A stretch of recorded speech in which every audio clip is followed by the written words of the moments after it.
Have you ever stopped to think about popcorn? I mean, really think about it. For most of us, it's just that buttery snack we grab at the movies, something light and fun, maybe even forgettable.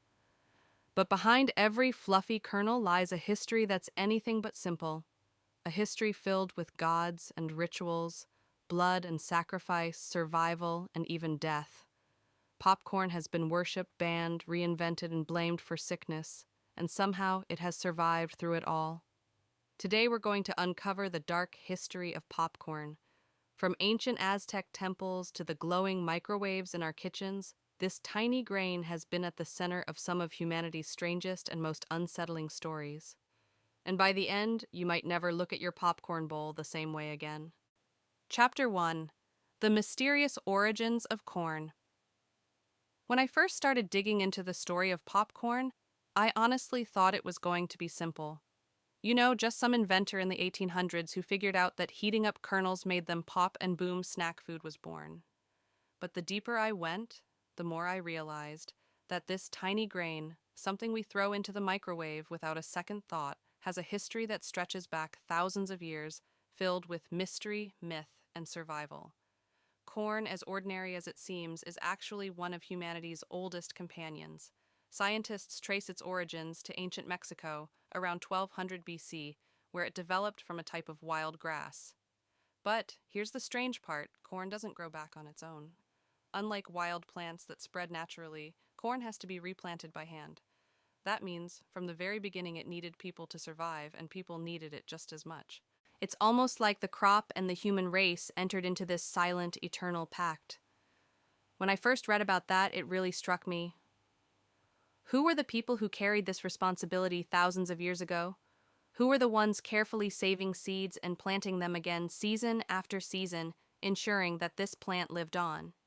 It makes you wonder, was it sheer necessity, or did they feel something spiritual about the act of keeping corn alive? Ancient civilizations certainly thought so. To them, corn wasn't just food, it was sacred. In Aztec mythology, there's this fascinating story about the god Quetzalcoatl. According to legend, the Aztec people were starving, cut off from the corn that lay hidden beyond a mountain. None of the other gods could move the mountain, and hope seemed lost. But Quetzalcoatl transformed himself into a tiny black ant and crawled across the mountain to bring back a single kernel of corn. That one kernel, when planted, gave the people the crop they needed to survive. I love that story because it shows how deeply corn was tied to life itself. Imagine an entire civilization seeing this little grain not just as food, but as the literal difference between survival and extinction. It makes our butter-drenched movie snack feel almost trivial in comparison. And here's the part that fascinates me. The Aztecs didn't just see corn as something to eat. They believed it was part of them, running through their blood, connecting them to the earth. Eating corn wasn't just about nourishment, it was a spiritual act. When they ate it, they were consuming the earth itself. And when they died, their bodies would return to the soil, feeding the earth in return. It was the circle of life embodied in a simple kernel. For me, learning this changed the way I look at popcorn forever. It's so easy to see it as nothing more than a snack, something salty and fun to munch on while you binge watch a show. But in its earliest history, it was treated like a bridge between humans and the gods, a sacred bond that kept civilizations alive. And that bond would go on to inspire rituals, some beautiful, some deeply unsettling, that we'll get into as this story unfolds. So the next time you hold a handful of popcorn, maybe stop and think for a second. This isn't just food. It's a piece of human history passed down across thousands of years, carrying with it stories of hunger, survival, and even divine intervention. Chapter 2: Blood for the Harvest. When I first started reading about how the Aztecs honored corn, I thought it would be something lighthearted, maybe even wholesome. But then I stumbled into the darker parts of their history, and honestly, it shook me. Because for the Aztecs, corn wasn't just sacred. It was worth blood. You see, the Aztecs believed their gods demanded offerings to keep the crops growing, and the greatest offering they could give was life itself. They saw blood as the purest symbol of life, so much so that when they planted corn in the spring, it wasn't enough to water the soil. Farmers would actually cut themselves and let their blood drip into the earth, feeding the seeds with their own life force. Think about that for a second, your survival depending on you literally bleeding for your food. It's both terrifying and strangely poetic. But as the seasons changed, so did the sacrifices. By fall, when it was time for harvest, things became much darker. The Aztecs held ceremonies in honor of their corn goddess, and these weren't small gatherings. Entire communities came together. Everyone dressed up, children wore garlands made of popcorn, and there was music and celebration. But at the center of it all was an offering, usually a young girl chosen to represent the goddess herself. And here's where it turns brutal. In front of the entire community, priests would sacrifice her, pouring her blood over statues and temples as a way of honoring the gods and ensuring that the corn would continue to thrive. Sometimes they even took it further, flaying her skin and wearing it like a suit, or cutting the face from another victim to wear as a mask. It sounds almost unimaginable to us now, but to the Aztecs, this was the ultimate act of devotion. I try to picture what it must have felt like to be there, standing in a crowd, watching a life end in the name of survival. On one hand, it's horrifying. On the other, for them, it was considered a privilege and honor even to be chosen. They believed these sacrifices weren't just death, they were a way of becoming one with the gods, of keeping the cycle of corn, and therefore life intact. And as shocking as it is, part of me understands why they felt that way. Corn wasn't just food, it was survival culture identity. Without it, there was no future. So to them, giving life back to the gods was the only way to keep receiving life in return. This is where I realized something important. When you look at history through our modern lens, it's easy to call these people barbaric or cruel. But if you step into their world where starvation was always lurking, where gods held the power over life and death, these sacrifices weren't about cruelty. They were about survival, about keeping the most precious gift they had, corn, alive for the next generation. And that's the part that stays with me, because it makes me wonder, what would we be willing to sacrifice if we truly believed it was the only way to survive? Chapter 3. The Feast of the Flayed Man. Just when I thought the Aztec ceremonies around corn couldn't get any darker, I came across the ritual known as the Feast of the Flayed Man. And let me tell you, this one is something straight out of a nightmare. This ritual took place in winter after the harvest, and it was meant to honor a god named Totec, often called the Flayed One. According to legend, when his people were starving, this god actually tore off his own skin and fed it to them so they could survive. As horrifying as that sounds, the Aztecs saw it as an act of love, an ultimate sacrifice. And so to honor him, they recreated his suffering in the most literal way possible. Here's how it worked during the festival. An enslaved person or a prisoner of war would be chosen as the human sacrifice. The priests would kill him, then carefully strip the skin from his body in large sheets. And as gruesome as that sounds, they didn't stop there. The skin would then be painted, decorated, and worn by the priests themselves. They would walk among the people dressed in this human skin, embodying the god they were honoring. And the rest of the body, that didn't go to waste. The meat was shared among the community, sometimes roasted, sometimes stewed. The wealthiest people got the best cuts, while the rest of the crowd received whatever was left. For the Aztecs, eating the flesh of the sacrificed wasn't cannibalism, it was communion. It was their way of taking in the God's strength of becoming one with the sacrifice, and of ensuring that corn, and therefore life, would continue. I can't even begin to imagine what it must have felt like to be in that crowd. The smell of incense, the sight of blood priests walking past in human skin, and then being handed a piece of the sacrificed body to eat. It's chilling. And yet, for them it wasn't horror, it was holy. What fascinates me the most is how symbolic it all was. Just like you peel the husk off an ear of corn before you eat it, they saw flaying as peeling away the outer layer of life to reveal renewal underneath. In their eyes, the death of one body brought rebirth to an entire community. And here's the unsettling truth: rituals like these weren't rare. They were woven into the fabric of Aztec society, passed down from generation to generation. To us, it's brutal. To them, it was tradition. It makes me think about how culture can shape the way we see morality. What we call unthinkable today was sacred yesterday. and maybe centuries from now, people will look back at some of the things we see as normal and ask themselves, how could they? Chapter 4, From Sacred to Snack. After spending so much time in the world of the Aztecs, it's strange to imagine how corn eventually lost its divine status. For centuries it was worshipped, sacrificed for even given human lives.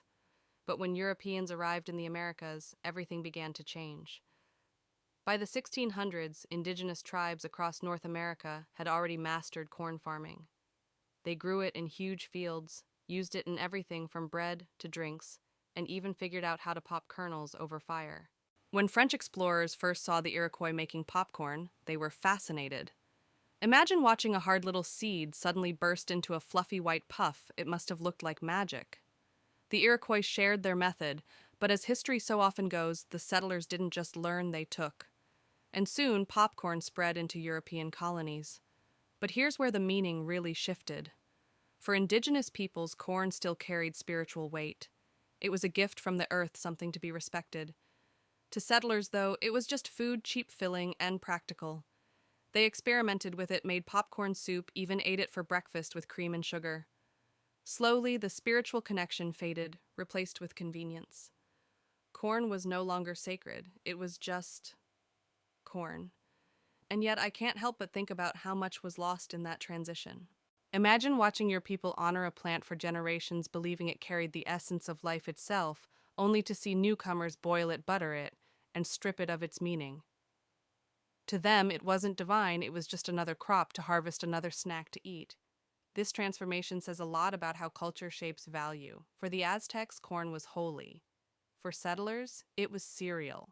And today, it's movie theater, popcorn, sticky caramel, Cracker Jacks, microwavable bags. We rarely stop to think about where it came from or what it once meant. That's the irony of corn's journey. A grain that once demanded blood and ritual now sits forgotten at the bottom of a greasy bucket, swept up by a theater janitor at the end of the night. Sacred to snack, that's the arc of corn's history. But its story wasn't over. Because just when popcorn seemed destined to stay small and ordinary, a new invention would bring it into the spotlight and into almost every American home. Chapter 5: Popcorn Goes Public. By the late 1800s, popcorn was no longer just something people made at home. Thanks to one invention, the steam-powered popcorn machine, it was suddenly everywhere. And this was a turning point, because now popcorn wasn't just food, it was a business. Picture this city streets crowded with people, the smell of hot buttery popcorn drifting through the air. Vendors pushed shiny brass machines on wheels, steam rising as kernels popped and danced like fireworks. It wasn't just about eating, it was a spectacle. People would stop, stare, listen to the crackling, and then buy a bag. Popcorn was cheap, portable, and unlike most snacks of the time, it didn't need a kitchen. That made it perfect for busy places like fair circuses and baseball games. And here's something I found fascinating: popcorn didn't just become popular, it became American. Think about it. By the early 1900s, popcorn was everywhere. People gathered to be entertained. At circuses, families crunched on it while watching performers. At baseball games, it became part of the rhythm of the sport. And then came Cracker Jack, a sticky mix of popcorn, caramel, and peanuts that was one of the very first junk foods in the United States. It was sweet, salty, and addictive, and it set the tone for the popcorn culture we still know today. But it wasn't all smooth sailing. Believe it or not, movie theaters, the place we most associate with popcorn today, wanted nothing to do with it at first. In the early 1900s, theaters were built like palaces with velvet seats and crystal chandeliers. Popcorn was messy, loud, and cheap, exactly the kind of thing they thought would ruin the atmosphere. They even banned it for years. Still, popcorn has a way of surviving. During the Great Depression, when people had little money for entertainment, theaters were forced to lower their prices and reluctantly let popcorn in. And it saved them. Popcorn was cheap to make but easy to mark up, and theaters suddenly found themselves making more money from snacks than from ticket sales. The smell of fresh popcorn became part of the movie-going experience and has never left since. What I love about this chapter of popcorn's story is how it shows resilience. From sacred offering to cheap street food, popcorn could have disappeared into history. Instead, it adapted, reinvented itself, and became a cultural staple. It stopped being divine, but in a way it found a new kind of immortality. And its journey wasn't finished, because soon technology would take popcorn from street corners and movie theaters straight into our homes, changing the way we eat it forever. Chapter 6: Convenience and Consequence. By the mid-20th century, popcorn had already become America's favorite snack. But its next transformation would take it from theaters and street corners into living rooms everywhere. And it all started with a single invention, the microwave. There was this engineer, Percy Spencer, who was experimenting with radar technology in the 1940s. One day he noticed that a chocolate bar in his pocket had melted during a test. Curious, he tried it with popcorn kernels. They exploded, just like they were supposed to, and in that moment, popcorn helped give birth to the microwave oven. Fast forward a few decades, and by the 1980s, microwaves were in nearly every home. Microwave popcorn bags, pre-filled with kernel salt and artificial butter, made the snack easier than ever. 2 minutes, a satisfying pop, and suddenly families could bring the movie theater experience into their own homes. It was quick, it was cheap, it was delicious. Convenience at its peak. But here's where the story takes another dark turn. Because hidden inside that buttery smell we all know and love was something dangerous. In the early 2000s, doctors noticed a strange pattern. Workers in popcorn factories were getting sick, really sick. They were developing an incurable lung condition that became known as popcorn lung. Imagine that your favorite snack slowly suffocating the very people who made it. The culprit was a chemical called diacetyl, used to create that artificial buttery flavor. Day after day, workers inhaled the vapors, not realizing it was tearing apart their lungs. Some of them ended up on transplant lists. Others never recovered. And for years, popcorn companies kept using it, even as the evidence piled up. It wasn't until 2007 that most manufacturers finally removed diacetyl from microwave popcorn, but by then, the damage was already done. When I first read about this, it hit me hard. Here was this snack that had once demanded blood sacrifices from ancient civilizations, and now, in modern times, it was still claiming lives, just in a different way. It makes you wonder, are we really that different from the Aztecs, offering up human health and safety just to keep the corn flowing? And maybe that's the haunting truth about popcorn.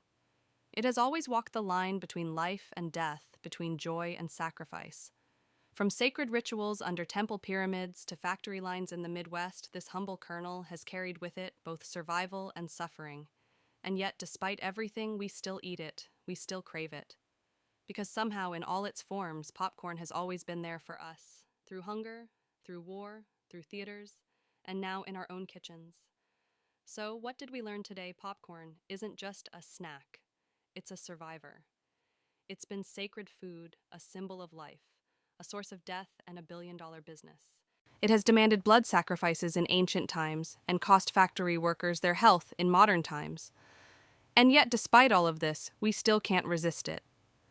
Maybe that's the real story here. Popcorn reflects us, our hunger, our rituals, our flaws, and our desire for comfort.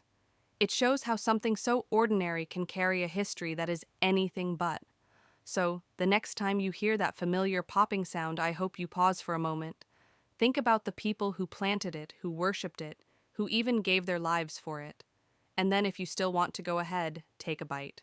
Stay curious, stay questioning, and as always, thank you for joining me on this journey into the darker corners of history. Until next time, this is True Crime Echoes.